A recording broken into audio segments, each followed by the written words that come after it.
구원의 역사는 나에게 있었다는 사실입니다. 그런데 말입니다. 옆에서 바라보면 그런 과정들을 우리가 이해를 위해서 구원의 서정, 구원의 여정이라는 이름으로 함께 단계를 나누어 볼 수가 있는 것입니다. 문제는 십자가에 못 박아라고 한 사람이 다름 아닌 저였고, 그리고 조롱하여 있고 고개를 흔들면서 엘리야가 내려와서 그의 팔을 붙잡아 주어서 땅에 닿지 않게 하는가 보자 라던 악한 사단마귀가 했던 모양만 살짝 바꾸어서 외쳐대는 그들, 조롱하는 그들. 그러나 예수님은 끝까지 참고 견뎠습니다. 옆에 있던 강도는 이렇게 말합니다.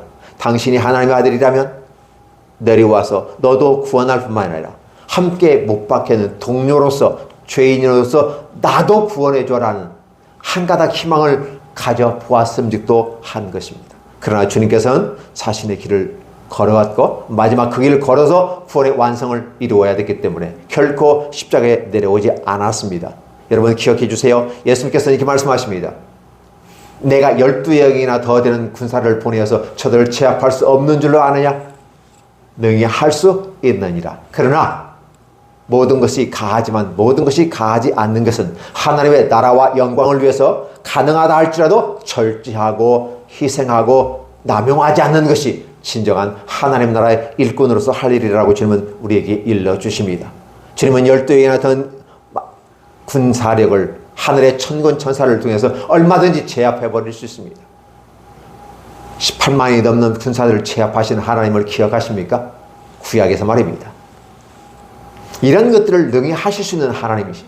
그럼에도 불구하고 이제는 마지막 정점에 달아서 십자가로 한 그 정점에서 우리에 대한 하나님의 사랑을 확증하시기 위해서 결코 그는 십자가에 내려오지 않았던 것입니다. 그리고 자기 몫에 대한 십자가를 지고 끝까지 운명하셨다는 사실을 얘기해 주는 것입니다.